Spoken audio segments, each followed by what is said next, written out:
So who's ready to plant? Well, boys and girls, it's kind of windy out, but I figured I'd come out here and show you guys these nice green mean machines hooked up to the red, not so mean, still mean machines. So today is March 18th and it's very cold, so I'm getting back in the pickup. So the whole being cold thing would probably be fixed by wearing an actual coat and maybe a stocking hat, but as you can see, I'm not doing that. So I just said, are you ready to plant, in the first little clip of this video, and we're getting ready to plant. Give it about 10 more days, a week give or take, and we'll be in the field.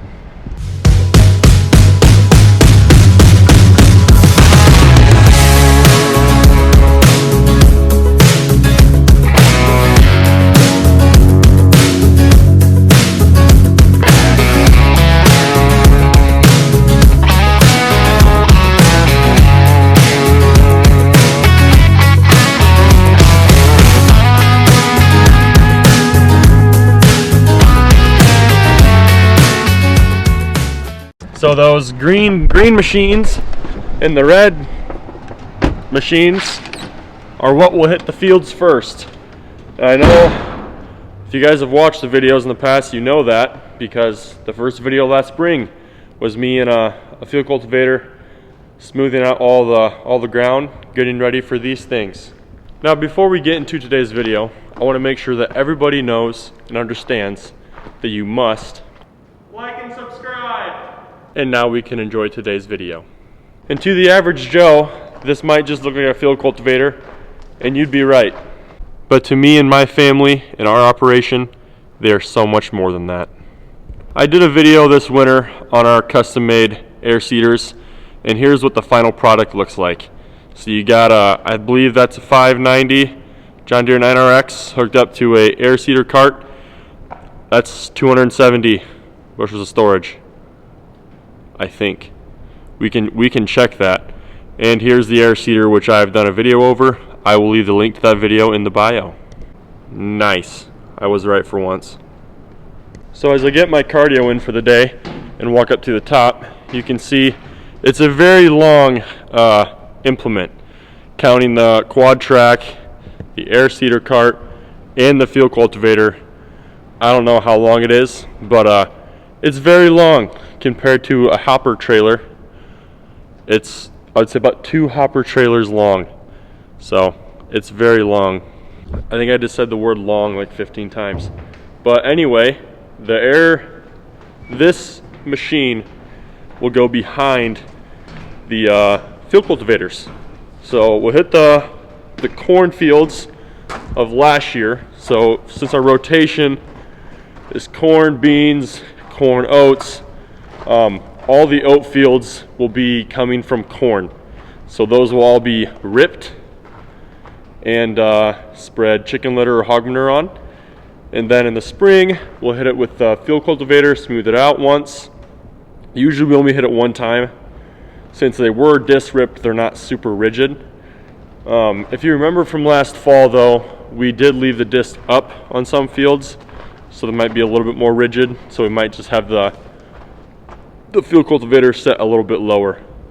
And here's another look at the oat planting setup from on top of the red quad, which is finally good for something. That's what it looks like. In a week and a half, this beast will be in the field going ham.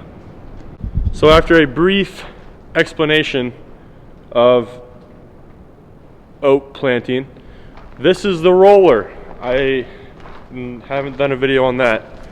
Ben Jammin did a video last spring on this beast. So if you want to see it in action, go and watch that video, because the chances of me running this are pretty slim, and the chances of Max or Sam or somebody else doing a video on it are even more slim.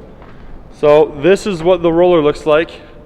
I'll crop myself out of this so you don't have to look at me.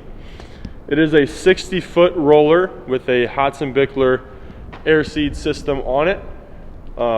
You know what, I'm just gonna flip the camera around and show you guys better angles of it instead of you guys just seeing my face and me talking about it, because apparently People don't like that very much. So I'm definitely not the master on this equipment. This piece of equipment, probably not any equipment, but this is a fan that runs the whole machine. So it blows, oh boy. I don't know where it starts, but I can show you where it ends up. So all the hoses come out of that air seeder. You know what, here we go. You can see all the hoses connect to the whatchamacallit thing, the storage bin, the air seeder. We'll go with that. Out of these little hoses, and they run back to these things. All right, and these are placed all along this roller back here, and then it shoots the seed out in front, and the roller goes over it. And these are pretty evenly spaced out along the main two roller pieces. You can see like every 3 feet or so. And we spread alfalfa and clover mix right after the air seeder goes. And my hands are getting freezing, so I'm also going to go back in the pickup again and talk. And it is still ridiculously cold. Anyway, as I was saying, we run that right after the air seeder.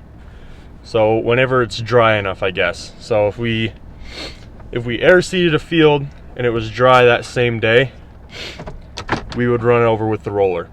And we do that for a couple of reasons, a couple easy ones: to underseed with alfalfa and clover mix, which helps get more nitrogen and keeps down the weed pressure. And secondly, it pushes the rocks down. So in oats, we never do any tillage during the summer. We field cultivate in the spring, knock out some white roots, some weeds, then we'll air seed, then we'll roll, and then they'll sit dormant until we harvest them in mid to late July. And the reason we don't want those rocks up, so when you harvest it and you use your draper head, you don't have to worry about hitting rocks. And then after that, when you cut it with the mower, you also don't have to worry about hitting rocks, which, newsflash, you still hit rocks, which is always a great time. But yeah, that's kind of the order things will go in once we start in the field, which in a week, ideally, but realistically, probably 8 days. But yeah, so looking forward to that. And now I'm going inside the shop because I have to get some wood glue. And why do I have to get some wood glue? Well, it's nothing for the farm. So if you watched the last video, you knew I was on my way to my wedding. And so I'm getting wood glue for my now wife so I can fix wooden things. So the problem is though, I have no idea in the shop if we even have wood glue, A, and B, where it would be. Yeah, maybe in the glues drawer. Let's start there.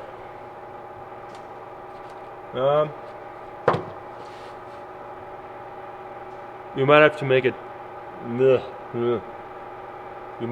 a town run to get some wood glue, because I'm not seeing any. But speaking of me being married and the wedding, it was down in Georgia, absolutely beautiful.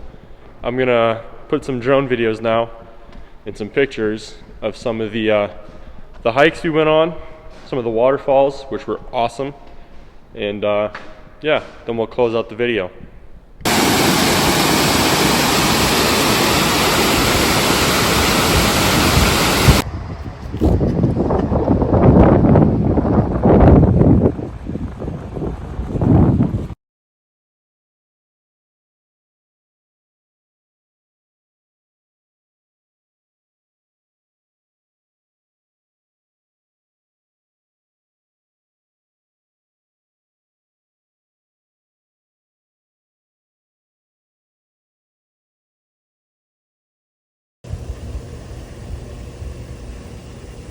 So, I actually forgot to turn the lights off in the shed, but it's a good thing I remembered.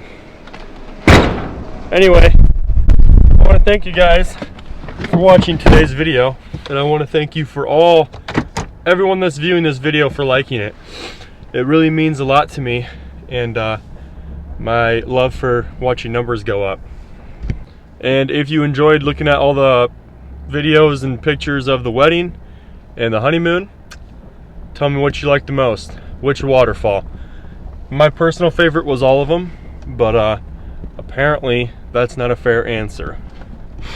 But once again, thank you guys for watching today's video. Hopefully the next one is me in a tractor planting. And until then, we'll catch you in the next one.